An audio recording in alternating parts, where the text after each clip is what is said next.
welcome to Our Amplified Life. We are back together side by side to join in a casual conversation all about life, the end of our season, and what's to come. And we cannot wait to share this with you. Well, today Rebecca and I were on the phone, and she mentioned something to me that just absolutely gave me the goosebumps. And I thought that would be a great way to kickstart our conversation. So Rebecca, today on the phone, you mentioned that you have felt more like yourself for the first time in a long time. And I thought it would be even better to not just tell them what's happening, but let you take off with this conversation and just bring them into why maybe you feel like that and how that came to be. Yeah. Well, this may be way more information than anybody needs to know, but I hope it blesses your heart. So almost a year ago, we lost Kevin's dad very unexpectedly. And I have just really felt adrift since then. And I think it reopened some wounds for me that probably I hadn't adequately or fully addressed from losing my own dad. And, you know, there's been some loss in my life in the last few years. I lost my dad, then I lost three close friends, and it every time it just has reopened that wound. But then when Mert died last year, it just like ripped me open. And there's been a lot of stress with his mom. She has Alzheimer's. And so trying to get her care and making that balance, which if you are in my age range, this may be the season of life that you are in as well, just trying to figure out how to adequately care for those that you love and yet provide the quality of life that they deserve. And to make those decisions is, it's tough. And even when you know in your heart that the decision that you're making is the right one, it's still tough. So if you're walking through that right now, just know that I feel your heart. I feel your pain. And that's what I've been in. And I think in the midst of all that, I've just been running from one thing to the next. And I am one that usually feeds on frenetic energy, but this has just really stolen the joy from my life. And I think it is just like I had said at the beginning, it's because I had a lot of things that I had not addressed with the loss of my own father, and the trauma that went along with, that led up to that. And so I have felt adrift, and I haven't really cared about myself for a while. I mean, yeah, I guess if I'm going to be just raw and vulnerable and honest, I haven't really cared. So I am packing around more weight than I should, which then makes me feel worse about myself. So it's a vicious cycle. And maybe you've been in this cycle before. Maybe you are walking that cycle right now. I will tell you, I had a phone call, an unexpected, actually, it was a text, a very unexpected text, and it changed everything for me. It gave me a new purpose and fire in my belly and drive. And it had nothing to do with any of the things that I currently was doing. We had sold a colt here about a year ago, and the individual reached out and said, "Hey, this colt is fantastic, and I would love for you to show him for me." Those of you that have been with us for a while, you know I was in a car accident. It'll be 8 years ago in May, and I have not been horseback for longer than 5 to 10 minutes since then.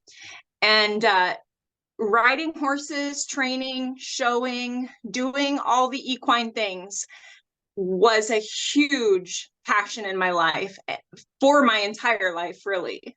I was blessed to have many opportunities in the horse industry growing up, and that just kind of continued through college. I was a national champion in college, and that was a large piece of my identity, as was my independence.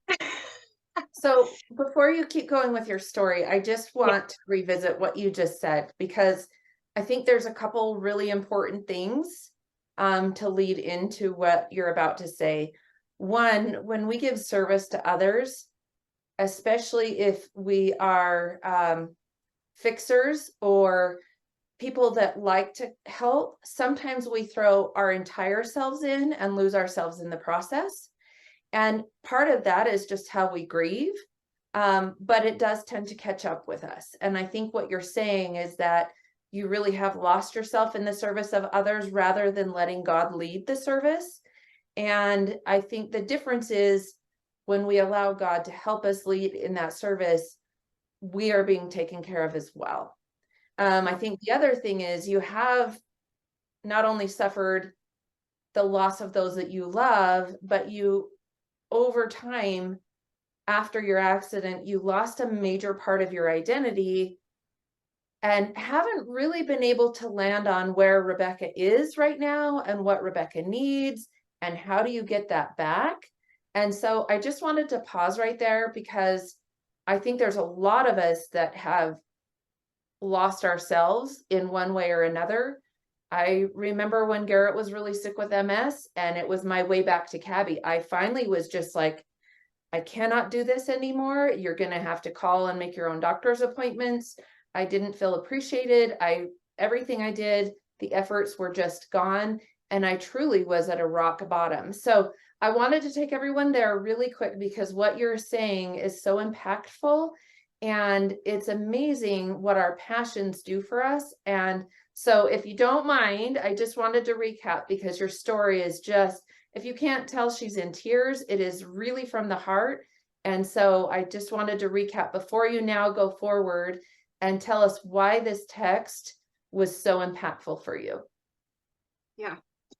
So he was just asking me to, he'd like for me to show this colt that we had sold them in some quarter horse shows and get him out and get him proven. And that I needed it way more than I thought. I've been kind of coasting. I said that I've just really, I haven't cared. I haven't cared that I'm heavier weight wise than what I am comfortable with. I've not necessarily cared that I'm not working out on a daily basis. And I think sometimes we can allow that complacency to just become where, like, our normal. Yes, thank you. I love that our brains work the same way. So, well, and I think it's important to know that sometimes when we are so busy, because you are out working in the flowers, you're doing your cabbie business, you're running the ranch, our minds can easily say, I'm busy enough. This is all I can handle. And so we do have this mind shift of this is the normal I have to accept. This is where I am now. I'm just going to have to keep putting my big girl pants on and go out and do the things that are demanding of my time right now. But it's a slippery slope. And I feel where you are because I was here a year ago. So keep going. This is exciting. And I definitely don't live a sedentary lifestyle. Like Amy said, I'm active day in and day out. But as far as actively working to better myself physically, I was not there. And I mean, I've done bikini competitions and physical fitness competitions and things through the years. And so I have slipped. But I will tell you that one text, it changed things for me. So if you are sitting in the space that I've been allowing myself to sit in for the last couple years, know that there's hope and know that you've got to just tap into that one thing. And there's going to be a moment in time where it just switches for you. Because I went from, well, this is just going to be okay, to now, this is not okay. I am changing things. I'm making my life, I'm charting my path instead of allowing life to just happen. And I say that kind of loosely because I feel like I'm very goal oriented and driven, but I have gotten complacent. So, two things that I did immediately. I said, I'm going to work out every day and I'm going to read my Bible every day. Now, I want to be very clear with this. I knew in that moment, I could not say, I'm going to work out every day for 45 minutes. That was not going to be a reality for me, especially in my state, because I'm soft, that I would have quit within the first day or two because it would have been just completely demoralizing. So I found this fantastic app and it's free. It's called Fit On, FIT space ON. And you can go in and kind of determine your goals, tell them the amount of time that you're able to dedicate towards it, what level you are wanting to start out at. And every morning at 6:30, I get a workout plan that lands in my calendar. So I just click that, it takes me to the app, and I do a 10-minute workout. Now, some of you are probably sitting there going, oh my gosh, you think that's going to make a difference? And others are going, wow, that's maybe a stretch. So find out what works for you. But if you know that it's going to shut you down to say 30 minutes a day, start with something, because just that one choice that I've made, and then being consistent and being true to myself. And, I show up for other people all the time, but that is, I don't show up so well for myself. I push myself aside in order to show up for other people and other things. So this commitment to myself has been huge. And then following through on that. The second thing that I have been doing is reading my Bible every day. And right now I'm doing several different things, but we're in the Advent season. So I have an Advent devotional that I'm doing. I'm also reading a chapter in Luke every day. And then somebody had posted a different verse to read every day in December. So I'm doing that. And that has fed my soul and has made me feel connected again in a way. I feel very connected with God when I'm out on the farm, working with the animals, working in the flowers, getting muddy and dirty. I feel very connected that way, but we're in the winter season and I'm not running around barefoot playing in the flowers right now. And it's easy for me to get kind of disconnected. And so it's been absolutely incredible.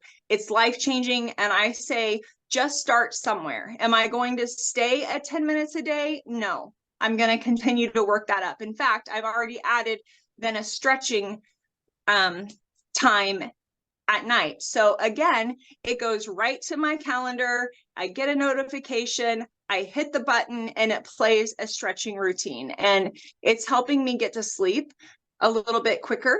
And I'm not sleeping any longer yet, but I get to sleep quicker and I feel like I'm sleeping better with that. So start somewhere. That's my point. Well, I love that you've encompassed both, and because I don't know if you remember, but a year ago, well, it's almost a year and a half ago, I was in your situation where I used to work out at home and then I was getting no motivation, and nothing changes until something changes, right?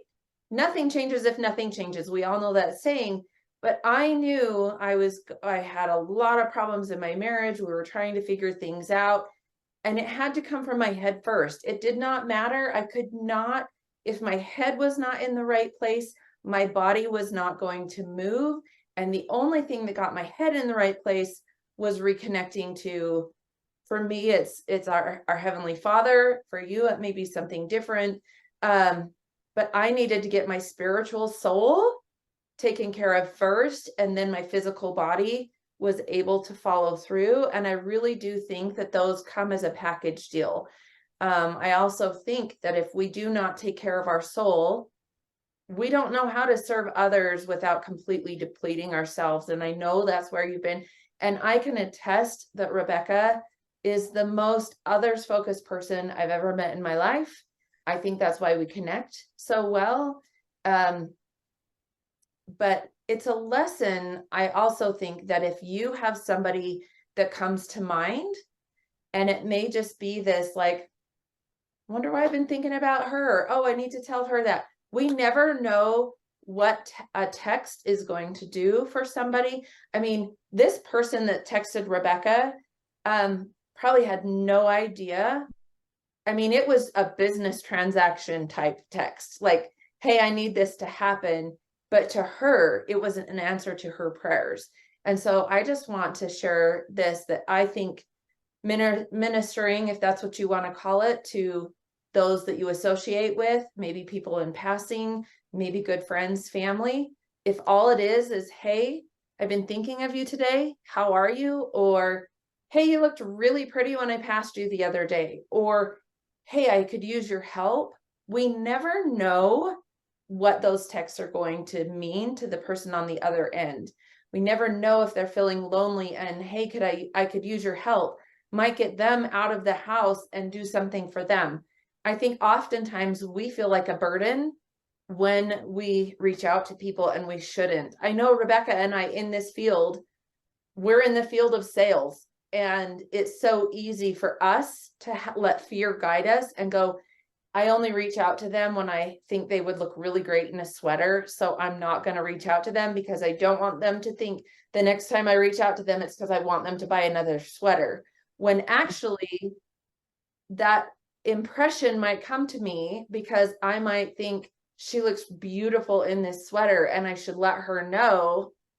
It could just be that you look beautiful in this sweater and I've been thinking of you. It could have been that's all she needed for the day. And so Yeah. I think we have this fear puts this mind block in front of everybody to cause doubts in our life. It makes us move with the wrong foot forward. It stops us from reaching out to those that we love the most. It stops us from reaching out to people that may just need something. And it's such a huge lesson. And I was so grateful for your story because it literally was a business transaction. That's why this person reached out to you. And a little backstory, I hope I'm not giving up too much. The past transactions from this person weren't all that sunshine and flowers, right? And so you could have easily read that text and rolled your eyes and went, what now? But instead, and I truly believe it's because you've allowed the Bible to come through you again, you were able to read that text and it opened your mind and heart to, okay, Rebecca, this is what you've been waiting for. It's time to get your body moving. We're going to get you back in the saddle. And that's your goal, right? Because I didn't let you get to that part, but tell us what your end goal is with this horse and showing. And it's not that you're training it to let somebody else show it. Go ahead and take over and let us know why this is so exciting for you. Well, the end goal, and I'm going to caveat this to say, I don't know if this is physically possible for me at this moment in this year, but like I said to Amy earlier, I think I believe that God does not put dreams in our heart that we cannot accomplish. So, right. So whether or not this will all plan out the way I envision it, whether or not I'm able to make it happen, I'm willing to hope. And not only hope, but put forth the action on my end. I think sometimes we think about things and we hope for things and we want things, and yet it's not going to just fall in our lap. Sometimes things do, but the majority of my life, things have not just fallen in my lap. You've got to be willing to put the blood, sweat, and tears into it. So yeah, you can't catch a fish without casting the net first, right? Yeah, well, there's that saying that says God feeds the birds, but he doesn't throw it in the nest. Right. So, you have to go after things and make things happen. And does this feel like a stretch? Yes. Does it feel beyond what I can accomplish? It really doesn't. For the first time in several years now, this feels attainable. Maybe not this year, but next year.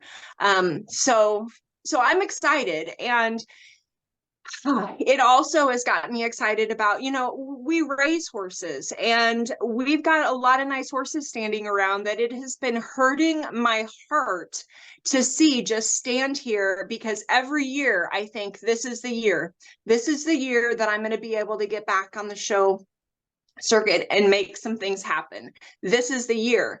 And so far it hasn't happened, but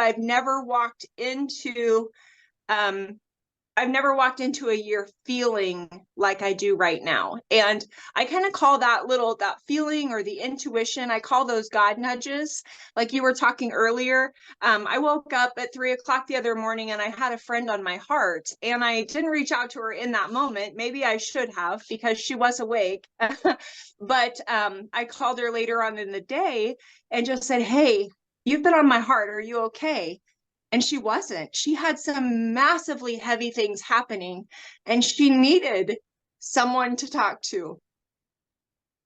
Listen to those little nudges, just a little inkling that you get every once in a while that says, "Hey, do this." Or if you're thinking about somebody, reach out to them, because every time that has happened to me and I have followed through, it's been huge. It's been, they're walking through things that they need a shoulder. Well, I I'm so grateful that you shared your story with us. And the one little caveat that Rebecca left out of this story, and I think this is why this is God's timing now for her, is the moment this colt was born, she knew there was something really special. And see, now I'm gonna cry. Um, you've had me in tears the whole time, and I've tried to not. I'm like, okay. Well, I can't be the only one crying, Amy, so that's only fair. But I do think that she has a special connection to this colt, and watching it grow and knowing how special it was. I just think that you physically needed to be ready to help. And I mean, my grandpa was a rancher. I was raised riding horses. I was raised around those things. And I watch my daughter, and I can tell you that there is, if you're not connected to an animal, that's fine. It's not for everybody, but I do believe that God connects our spirits to the animals that we need in those moments in time. And I just think it's an incredible story. And I really want to thank you for sharing, because I know it's hard for you to be vulnerable, and it's hard for everybody, but I know Rebecca is not only focused on others, but she's always okay. And it takes a lot for me to pry things out of her at times, because she's always turning the conversation to me, and I'm trying to get it back out of her, and it keeps coming. So I really appreciate that this morning she was just like, this happened to me and this is how I feel. And it was so amazing. And Yeah. so I'm so grateful that you were able to share this, and your heart is just, I love you, my friend. I love you too. And I know you've got some pretty exciting things happening in your life that we should probably share about before we walk on. You're going to be one hot mama. I'll just say that. Well, I'll make it quick and easy. My son and bonus daughter got married June 3rd in the summer. And I found out we're going to be a grandma on June 10th if she goes on her due date. On my So, birthday. exactly 7 days. Yes, it's your birthday too. That's so exciting. But exactly 7 days after their 1 year anniversary. And we just had the gender reveal, and it's a little girl. So, I'm from a family of, I'm one of 5 girls. Then I married into a dominantly male family, and I had 2 boys first, and then you guys all know about my daughter that's so close to me. And I'm sorry, but I just think girls are so fun. Like, I love my boys and I love my husband's family, but there is just something, I guess, because I grew up in an all-girl family, it's going to be really fun. So I'm so excited for them. I'm excited to be a grandma for the first time. And it's really, I will say, it's a little surreal, because I had the first grandson on my side of the family. And I just thought my mom was just ready to be a grandma, and she was just a grandma. And I'm older than she was. So it's so weird because she just seemed like a grandma to me, like, oh, it's time for my mom to be a grandma. And I just don't feel like I'm supposed to be a grandma yet, but I don't think we know what that feels like until that baby is laid into our arms. So I cannot wait. And I love my bonus daughter's family, and that baby is going to be so loved by so many people. And yeah, My so mom says that the best part about being a parent is becoming a grandparent. So you have much to look forward to, my friends. well, and the older I get, the more I realize it's because it's our second chance. We kind of screwed up our own kids, and hopefully by the time we get to the grandbabies, we're just ready to be patient and loving and kind and feed them all the sugar and Yeah.